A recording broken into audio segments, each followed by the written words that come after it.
여러분 반갑습니다. 한 주도 평안하셨습니까? 오늘은 전도서 두 번째 강론을 하도록 하겠습니다. 기도하고 시작하겠습니다. 제가 기도하겠습니다. 천지 만물을 창조하신 하나님, 인생이 하나님이나 되는 것처럼 온 세상이 떠들어대고 과학이 하나님이나 되는 것처럼 과학을 진리로 숭호하는 시대가 되어버렸습니다. 이 어리석고 무지몽매한 시대에 인간이 어떻게 연약한 존재인지, 얼마나 연약한 존재인지를 알게 하셔서 하나님 앞에 겸손하게 하시고 하나님의 섭리가 있음을 알고 주의 섭리를 바라보며 사는 인생들, 겸손한 인생들이 되게 하시기를 원합니다. 하나님, 지난주부터 전도서를 강론하기 시작했습니다. 이 전도서 강론을 통해서 하나님이 주시는 진리의 말씀이 무엇인지를 깨달을 수 있게 도와주시고 인생이 얼마나 허망한 존재인지, 그럼에도 불구하고 얼마나 가치 있는 존재인지를 알아가게 도와주시기를 원합니다. 이 강론 위에 주의 성령께서 은혜를 주실 것을 믿고 예수님의 이름으로 기도하옵나이다. 아멘. 하나님 말씀을 봉독하겠습니다. 하나님 말씀은 전도서 1장 1절부터 11절까지입니다. 전도서 1장 1절부터 11절까지입니다. 제가 받들어 읽고 강론을 시작하겠습니다.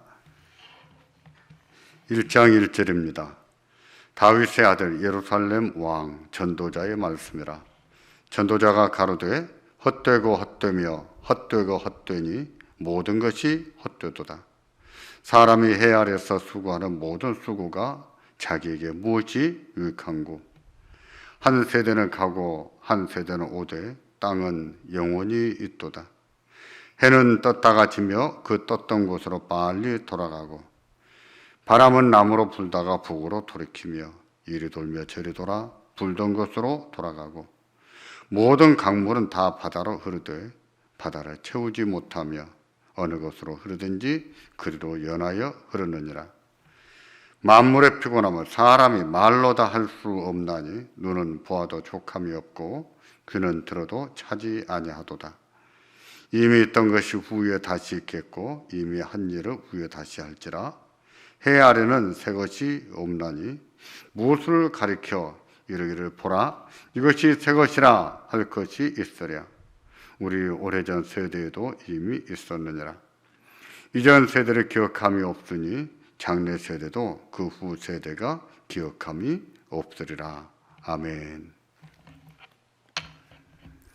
전도서는 잠언 그리고 욥기와 함께 지혜서라고 말합니다. 만일 성경에 지혜서가 없었다면 어땠을까요? 지혜서가 없었더라면. 저는 지혜서를 연구하면서 지혜서가 없었더라면 어쩔 뻔했을까? 아찔한 생각이 들었습니다. 만일 지혜서가 없었다면 우리는 신앙생활하면서 겪게 될 의문들, 많은 괴리들, 그런 게 있거든요. 그런 것들을 답을 얻지 못했을 것입니다. 하나님을 믿는다고 하면서도 마음에는 의문과 괴리를 품은 채 믿었을지도 모르겠어요. 저는 그랬으리라 생각합니다. 또 우리의 삶 속에서 믿음으로 사는 것이 무엇인지 충분히 이해하지 못했을 거예요. 충분히 이해하지 못했을 거예요. 지혜서는 신앙생활하면서 겪게 되는 많은 의문에 답합니다. 그리고 하나님께 대한 올바른 지식을 주고 확신을 품게 합니다. 또 우리의 삶 속에서 구체적으로 믿음으로 사는 것이 어떤 것인지, 이런 상황에서 저런 상황에서 믿음으로 사는 것이 어떤 것인지 답을 줍니다. 그런 점에서 저는 성경에 지혜서가 있다는 것을 큰 다행으로 여기고 안도감을 느낍니다. 저는 하나님께서 그런 사실을 아시고 지혜서를 주지 않으셨을까? 그랬으리라 생각합니다. 그만큼 지혜서는 중요한 성경입니다. 지난 주부터 전도서 강론을 시작했습니다. 이번 기회를 통해서 그 지혜서의 중요성을 알고 지혜서를 읽고 배우면서 관심을 갖기를 바랍니다. 특별히 전도서를 통해서 주시는 하나님의 뜻을 깊이 알게 되고 깨닫게 되기를 주의 이름으로 축원합니다. 전도서는 허무에 대해서 말씀합니다. 허무는 입김이라는 뜻이라고 했지요. 입김은 눈에 보이지만 대단히 가볍고 쉽게 사라져버립니다. 눈에 보여서 잡으려고 하지만 잡히지가 않습니다. 무엇이 입김과 같을까요? 인생입니다. 우리는 인생이 그렇습니다. 인생은 이렇게 사는 것이 잘 사는 것이라 생각하고 살았는데 살아보니 그게 아닌 경우들이 있거든요. 이렇게 살면 잘 될 것이라 믿고 열심히 살았는데도 안 되는 게 있거든요. 이런 것이 옳을 것이라 생각하고 믿고 살았는데 그게 옳은 게 아니었어요. 그런 일이 있거든요. 그런 때에 우리가 경험하는 것이 무엇인가요? 허무입니다. 허망하다. 참 허망하다. 내가 그렇게 열심히 했는데, 그렇게 믿고 살았는데 허망하다. 허무를 경험합니다. 본문 1장 2절은 인생이 얼마나 허무한지 이렇게 말씀합니다. 전도자가 가로되 헛되고 헛되며 헛되고 헛되니 모든 것이 헛되도다. 헛되고 헛되다는 것은 무슨 뜻이라고 했었던가요? 허무 중에 허무라고 했습니다. 허무 중에 허무. 이런 표현은 허물의 깊이를 말하지요. 얼마나 깊은지 허무 중에 허무라고 표현했습니다. 인생살이가 얼마나 허무한지 마음 깊숙이 허무가 파고든다는 뜻입니다. 뼛속까지 허무하다는 뜻이에요. 인생이 그렇게 허무한 존재입니다. 모든 것이 헛되다는 말은요, 허무의 범위를 말합니다. 광범위함을 말합니다. 광범위함. 인생에서 허무하지 않은 것이 없다는 뜻입니다. 모든 것이 허무하다는 뜻이에요. 인생은 그런 존재라고 합니다. 여러분도 그렇게 생각하십니까? 그렇게 허무하다고 생각하십니까? 어떤 분은 그렇지 않다고 살지는 모르겠어요. 근데 저는 그런 분을 가리켜서 아직도 인생의 쓴맛을 덜 봤든지 아니면 인생을 생각 없이 사는 분이 아닐까라고 생각합니다. 인생은 허무하지 않은 것이 없거든요. 허무해요. 전도서는 그것을 하나하나 증명해 보입니다. 봐라. 이것도 허무하지 않냐. 기쁘게 사는 것만큼 중요한 것이 없다. 그런데도 그것도 한계가 있다. 허무하다라고 말하지 않습니까? 허무하지 않는 것이 없다고 말해요. 물론 우리는 항상 허무를 느끼지는 않습니다. 왜 그럴까요? 인생에는 허무만 있는 것이 아니기 때문입니다. 인생에는 하나님의 위로가 있기 때문이에요. 허무하지만 하나님의 위로가 있기 때문입니다. 하나님 위로가 많습니다. 힘들고 괴롭지만 그 힘들고 괴로운 삶을 이길 수 있도록 하나님의 위로를 주세요. 사람을 통해 주시든지 뭘 통해 주시든지 많은 위로를 주십니다. 또 잠시 기쁨도 누리고 살게 합니다. 꿈이 곧잘 이루어지지 않지만 그럼에도 불구하고 우리에게 희망을 품고 살게 합니다. 그러므로 우리는 어떤 처지에 있든지 용기를 내서 살아야 됩니다. 기쁨을 가지고 살아야 되고 희망을 품고 살아야 됩니다. 그렇게 살 줄 아는 것이 믿음이에요. 허무하다고 해서 포기하고 산다든지 허무하다고 해서 낙심만 하고 산다든지 허무하다고 해서 아무것도 안 한다든지 허무하다고 해서 포기하고 사는 것이 아니라 인생이 그렇다는 것을 알고 그런 삶 가운데서도 하나님이 계시기에 하나님을 믿는 믿음을 가지고 그 삶을 열심히 용기를 가지고 기쁘게 살아내는 것입니다. 그렇게 살 줄 아는 것이 믿음이에요. 하나님을 경외하는 믿음으로 사는 것입니다. 우리에게 하나님께서 주시는 많은 위로가 있어서 항상 느끼지는 않지만 그러면도 인생은 항상 허무합니다. 항상 느끼지 못해도 항상 허무합니다. 왜 그럴까요? 왜 그렇게 허무할까요? 본문 1장 3절부터 11절까지는 왜 허무한지 이를 말씀합니다. 왜 허무한지 말씀하는데 먼저 3절을 보십시오. 먼저 이렇게 묻습니다. 사람이 해 아래서 수고하는 모든 수고가 자기에게 무엇이 유익한고? 사람이 힘쓰고 애쓰고 열심히 사는데 그렇게 고생하면서 애쓰며 살아서 남은 것이 무엇이냐라고 묻는 질문입니다. 무엇입니까? 뭐가 남았습니까? 이 말씀에서 강조하는 것은 수고라는 단어입니다. 수고.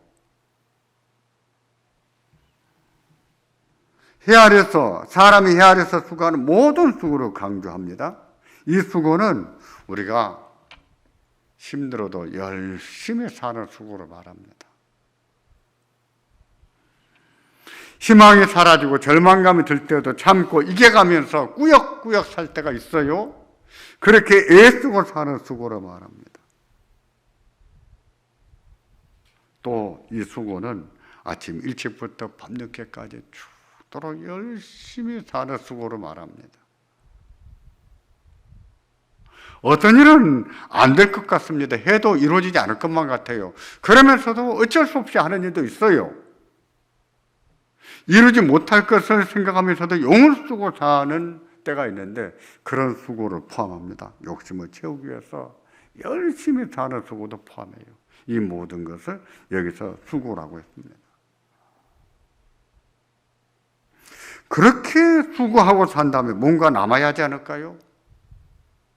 무슨 뜻이 이루어졌다든지 뭐가 성취됐다든지 목표를 달성했다든지 뭐가 변했다든지 남은 것이 있어야 하는 것이 아닐까요? 아니면 내가 어떻게 살았는지 좀 알아주고 기억해 주던지요. 적어도 자식들은 우리가 죽은 후에라도 우리를 기억해 줘야 되는 것이 아닐까요? 우리 엄마가 그렇게 고생하고 살았는데, 우리 엄마 덕분에 우리가 이렇게 사는데, 우리 아버지 덕분에 이렇게 사는데 기억해 줘야 되는 것이 아닙니까? 그렇습니다. 그래야 됩니다. 그러나 그렇지는 않습니다. 돌아가시면 몇 달 동안은 늘 그리워하고 슬퍼하고 우울하지요. 우리가 그렇게만 살아서는 안 됩니다만은 그렇게 하기를 또 1년 지나고 2년 지나면 1년에 몇 번이나 기억하겠습니까?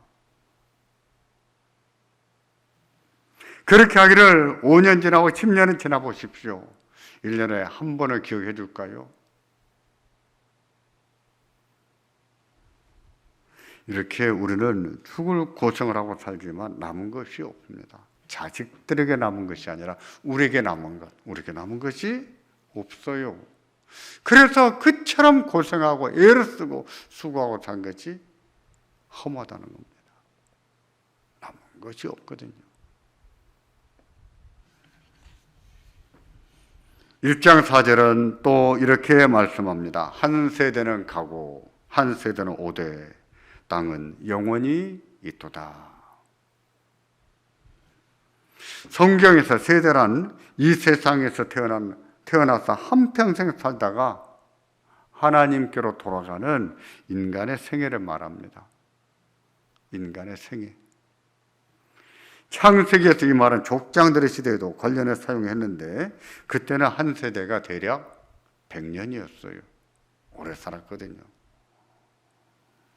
그러나 전도서의 세대는요, 기한으로 이해하지 않고 해 아래서의 사는 삶 또는 인생의 역사를 의미합니다. 따라서 이 말씀은 이 세상에 태어난 인생은 한 세대를 가고 또 한 세대가 와서 또 한 세대로 살고 간다. 우리는 살아봤자 고작 한 세대밖에 살지 못한다 하는 뜻으로 이해를 해야 됩니다. 인생은 기껏해야 한 세대밖에 살지 못하고 간다는 뜻입니다. 또 한 세대가 옵니다. 그 세대마저도 그 한 세대만 살고 가는 거예요. 두 세대 사는 인생이 없습니다. 모든 인간 예외가 없어요. 모든 인간이 한 세대만 살 뿐이에요. 그런데 땅은 어떻습니까? 땅은 그렇지가 않아요. 땅은 언제까지나 있습니다. 항상 남아 있습니다. 마치 영원하기라도 한 것처럼 항상 남아 있어요. 인생은 떠나가는데,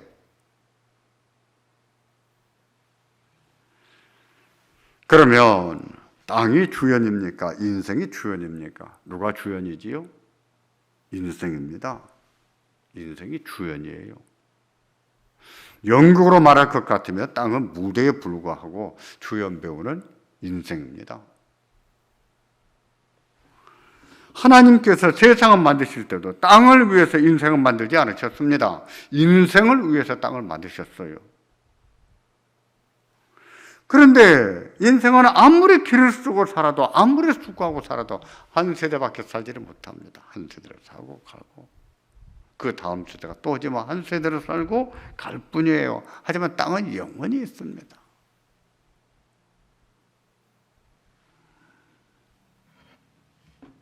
뭔가 잘못된 것 같지 않습니까? 주객이 전도된 것 같지 않습니까? 그렇습니다. 주객이 전도됐습니다.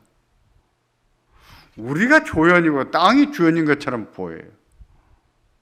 우리가 주연인데 우리는 고작 한 세대밖에 살지 못하고 갑니다. 땅은 항상 없어요. 이게 인생이에요. 이게 현실입니다. 이게 현실이고 이게 인생인데 우리가 이것을 뒤집을 수가 없어요. 뒤집을 수 없는 현실, 바꾸어 놓을 수 없는 현실이에요. 그래서 어떻다는 것입니까? 인생은 유한하다는 것입니다. 한계가 있다는 거예요.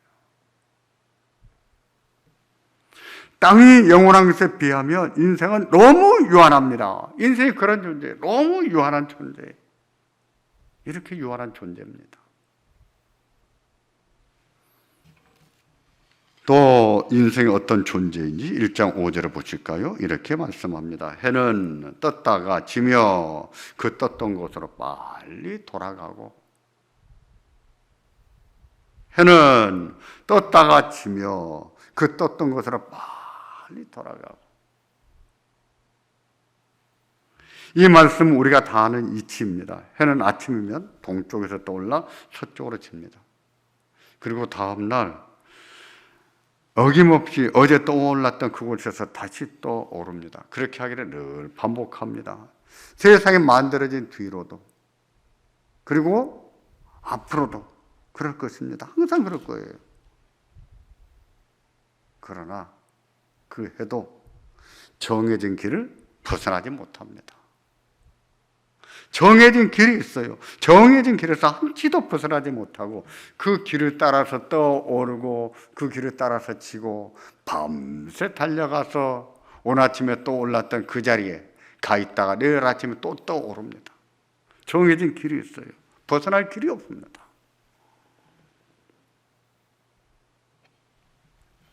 그게 다가 아닙니다. 해는 동쪽 끝에서 떠올라 서쪽 하늘까지 질 때, 그때까지 빨리 달려가지요. 인생이 육수와 같다, 화살 같다, 빠르다고 말하지 않습니까? 뭐가 빠른 겁니까? 해가 빠른 것이죠. 해가 빨리 달려갑니다.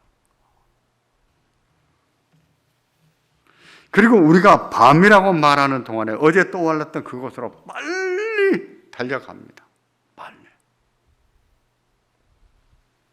빨리 돌아간다는 말은요, 헐떡거린다, 열망한다 하는 뜻이 있습니다. 헐떡거린다, 열망한다. 이른 아침부터 해질 때까지 헐떡거리면서 달려가고 내일 아침에 그 자리에서 또 떠오르기 위해서 밤새 헐떡거리면서 달려갑니다. 마치 무엇과 같습니까? 누구와 같습니까? 인생과 같아요. 인생과 같은 것이 아니라 실은 우리가 그런 존재이지요. 부지런히 산다고 사는데 실은 술을 헐떡거리며 삽니다. 열심히 산다고 사는데 헐떡거리며 살아요. 인생이 그런 존재입니다. 그러면서 그 길을 벗어나지 못합니다. 그런 줄 알면서도, 그렇게 살 수밖에 없다는 걸 알면서도 그렇게 살아갑니다. 인간이 그런 존재입니다. 정해진 길에서 벗어날 수 없는 존재. 헐떡거리면서 수고하고 애쓰고 살지만 정해진 길을 벗어날 수 없는 존재. 그렇게 유한한 존재입니다. 여러분도 그렇게 생각하십니까? 인간 유한한 존재라고요? 요즘 사람들은 그렇게 생각하지 않습니다. 요즘 사람들은 인간이 무슨 무한한 존재나 되는 것처럼 생각해요. 인간도 신적인 존재가 될 수 있다고 생각해요. 제가 가끔씩 지적하지만 야구 잘한다고 야신이라 그러고, 어떤 외국 선수가 야구를 잘한다고 마산 예수라 부르고, MC를 잘 본다고 해서 유느님이라 불러주고, 여자 배우들이 여신이라 부르고, 인간을 신적인 존재로 추앙을 해버립니다. 과학이 하나님이나 되는 것처럼 생각해요. 하나님 말씀이 진리가 아니라 과학이 진리가 되는 시대가 되어버렸어요. 다시 말해서 인간이 무한한 존재나 되는 것처럼 생각하고 산다는 뜻입니다. 그런데 인간이 얼마나 유한한 줄 알아야 됩니다.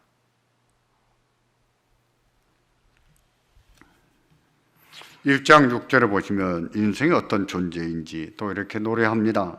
바람은 남으로 불다가 북으로 돌이키며 이리 돌며 저리 돌아 불던 곳으로 돌아가고. 인생은 바람과 같다는 뜻입니다. 바람과 같다. 세상에서도 인생은 바람에 비유하곤 합니다. 종잡을 수 없는 사람을 바람과 같다, 이렇게도 말하지. 험한 것을 쫓아가며 사는 인생들을 보고 참 바람을 잡으려고 산다, 이렇게도 말하죠. 잡을 수 없는 것을 잡으려고 산다, 그런 뜻이죠. 바람은요, 한 곳에 머물질 않습니다. 정처 없이 떠도는 것처럼 보입니다. 이리 불다가 저리 불어대는데 제멋대로 부는 것 같아 보입니다. 그러나 바람은요, 정처 없이 떠돌질 않습니다. 바람도요, 부는 길이 있어요. 정해진 길을 따라서 붑니다. 북서풍이 불 때가 있고 동남풍이 불 때가 있습니다. 종종 방향이 바뀌기에 이리저리 아무렇게나 부는 것 같아도 그렇지가 않습니다. 길이 있어요. 부는 길을 따라서 붑니다. 해가 죽을 힘을 다해서 헐떡거리며 달려갈지라도 자기 길을 벗어날 수 없는 것처럼 바람도 이리저리 불어대는 것처럼 불어대도 자기 길이 있어요. 근데 그 길을 벗어나지는 못합니다. 강물은 어떨까요? 강물이라고 다를까요? 그렇지 않습니다. 다르지 않습니다. 오히려 강물은 그 길이 보여요. 선명합니다. 이 계곡과 저 계곡을 휘몰아 굽이굽이 흘러도 항상 바다로 흘러갑니다. 강원도의 어떤 계곡은 여기가 상류인지 저기가 하류인지 알 수가 없어요. 하지만 그것도 항상 한쪽 방향으로 흘러갑니다.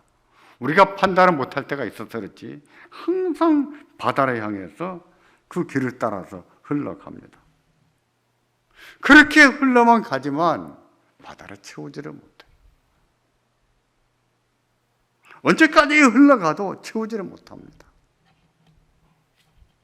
1장 7절을 보시겠습니까? 강물을 가지고 이렇게 노래합니다. 모든 강물은 다 바다로 흐르되 바다를 채우지 못하며 어느 곳으로 흐르든지 그리로 연하여 흐르느니라. 지금까지 땅과 해와 바람과 강물에 대해서 말씀드렸습니다. 이런 것들을 만물이라고 하죠. 만물은 부지런히 움직입니다. 만물은 부지런히 움직이지.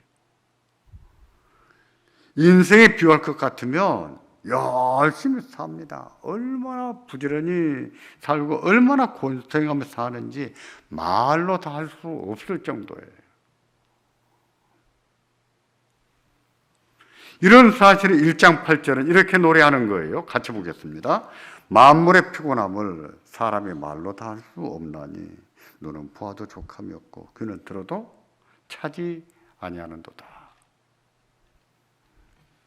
해가 온종일 헐떡거리며 서쪽 하늘을 향해서 달려가는 것도 피곤하고 밤새도록 헐떡거리며 어제 또 올랐던 그 자리에 또 달려가 있는 것도 피곤한 일이에요.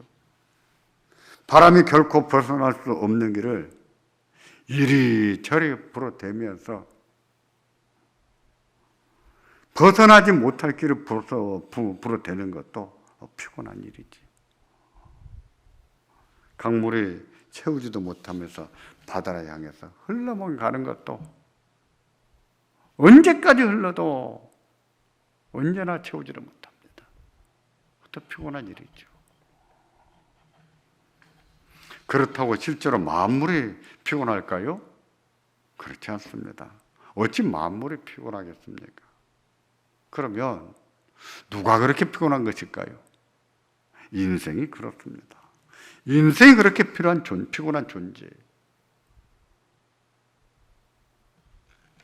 이 말씀은 인생의 피곤함을 시로 묘사했습니다. 눈은 보아도 족함이 없고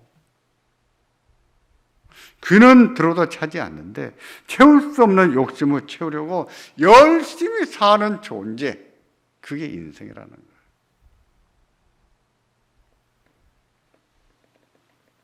그러면 뭐가 남아야 되는 거 아닙니까? 그렇게 열심히 살면, 피곤할 정도로 살면 뭐가 남아야 되는 거 아니에요? 그런데 남는 것이 없습니다. 열심히 살았는데 남는 게 없습니다. 한평생을 살고 남은 것이 고작 무엇이 남았다고요? 늙고 병들고 죽을 날만 남았습니다. 남은 게 없어요. 그래서 1장 9절과 10절에는 해 아래는 새 것이 없다 그랬습니다. 해 아래는 새 것이 없다. 그리고 이렇게 노래합니다. 무엇을 가리켜 이르기를 이것이 새 것이라 할 것이 있으랴. 새 것이 없다. 뭘 가리켜서 새 것이라 하겠느냐. 새 것이란 우리가 흔히 말하는 것처럼 헌 것이 아닌 새 것을 뜻합니다. 그러나 본문에서는 우리가 노력해서 얻은 결과를 말합니다. 우리가 그토록 수고하고 만물이 피곤할 만큼 애써서 얻은 결과를 여기서는 새 것이라고 표현했습니다. 열심히 살고 아끼고 살고 자식을 위해서 살아서 남는 것, 그게 있어야 되는데 한평생 그토록 애써서 살았는데도 남은 것이 없다는 뜻입니다.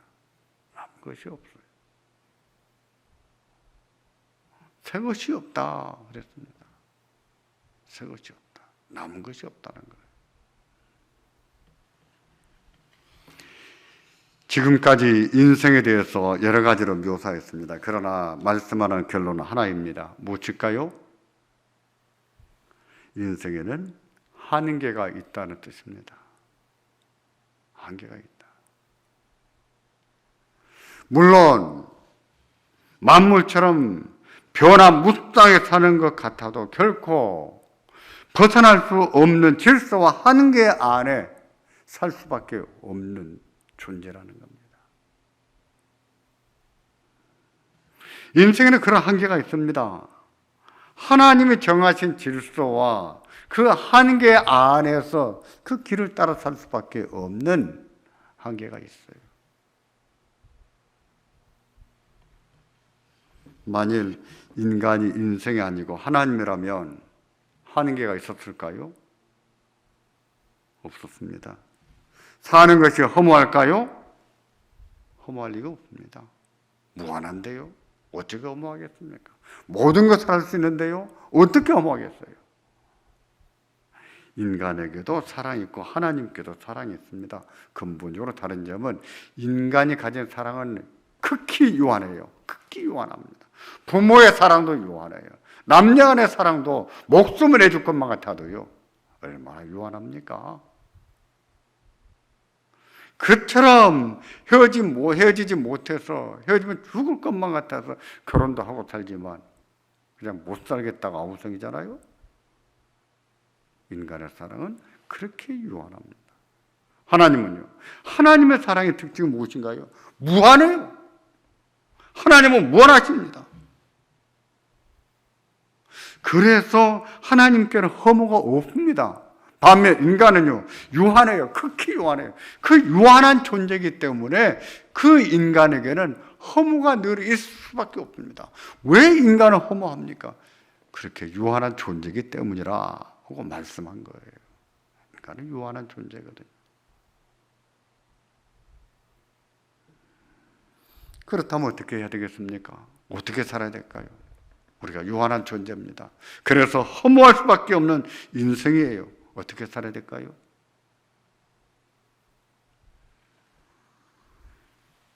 인생에게는 그런 한계가 있다면 어떻게 사는 것이 그리스도인으로서 믿음으로 사는 것인가? 그것은요, 인간이 그런 존재라는 것을 받아들이고 사는 거예요. 인간이 연약한 존재요, 유한한 존재요, 허무한 존재라는 사실을 잘 받아들이고 살아야 됩니다. 잘 받아들이고 사는 것이 믿음으로 사는 거예요. 그게 믿음입니다. 왜 그렇습니까? 하나님이 인생을 그렇게 지으셨거든요. 하나님이 세상을 그렇게 지으셨거든요. 하나님이 정하신 길이 있습니다. 바람이 이리저리 불어대면서 벗어날 것만 같아도 벗어날 수 없는 길이 있는 것처럼, 해가 헐떡거리면서 달려가도 정해진 길을 따라서 돌 수밖에 없는 것처럼 인간에게도 그런 정해진 길이 있어요. 극히 유한한 존재 때문에 허무도 찾아옵니다. 늘 허무합니다. 뼛속이 시리도록 허무해요. 인간이 그런 존재예요. 그런 존재라는 것을 인정하고 받아들여야 됩니다. 하나님이 그렇게 지으셨거든요. 받아들이며 살 줄 아는 것이 믿음이에요.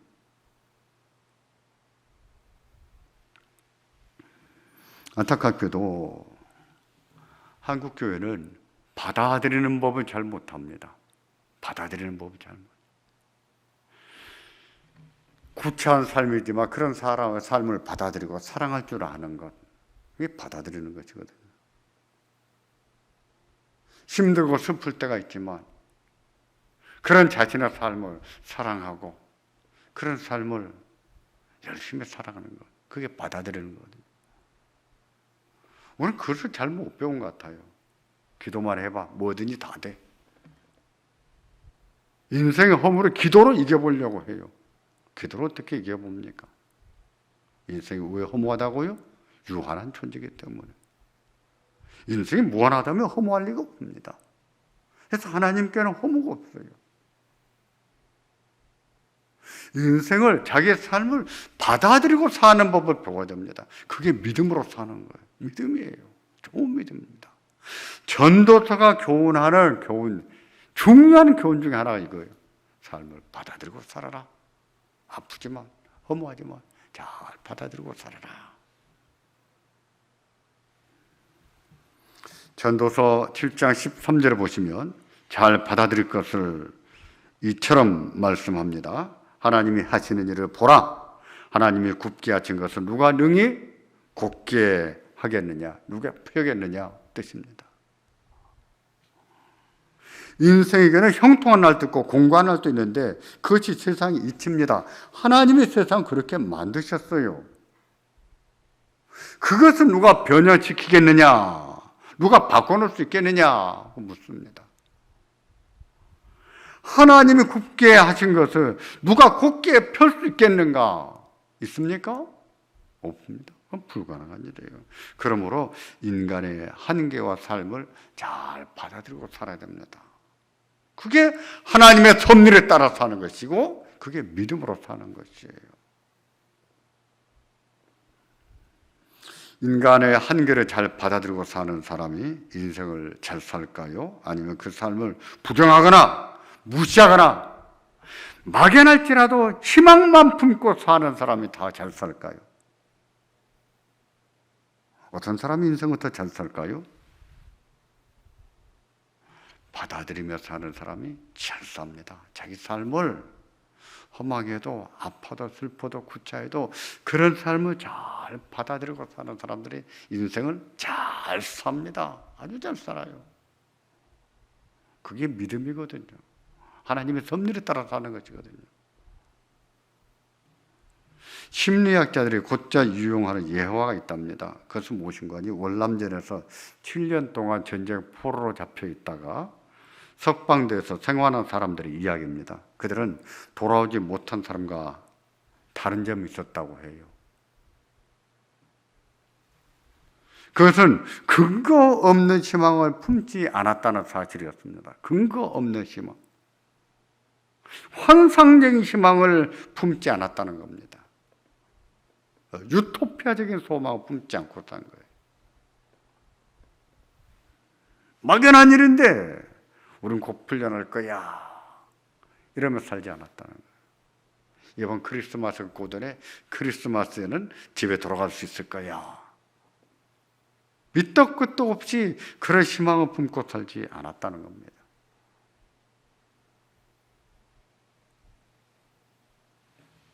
현실에 외면한 채 그처럼 환상적인 소망을 품고 살았던 사람들은요, 현실의 고통과 아픔을 견디지를 못했답니다. 그래서 못 돌아온 거예요. 그들과 달리 냉혹한 현실을 잘 받아들였던 그들은 그런 삶 가운데서 힘들어하고 아파하고 했지만, 그러나 그런 가운데서도 자기의 삶을 견디면서 살았다는 거예요. 삶을 받아들이면서 견뎌낸 거예요. 결국 집에 돌아왔습니다. 자신의 삶을 잘 받아들이는 것이 이처럼 중요합니다. 우리가 우리의 삶을 잘 받아들이는 것이 중요해요. 다시 말씀드리지만 그것은 믿음이에요. 하나님의 섭리에 따라 사는 것입니다. 믿음으로 사는 거예요.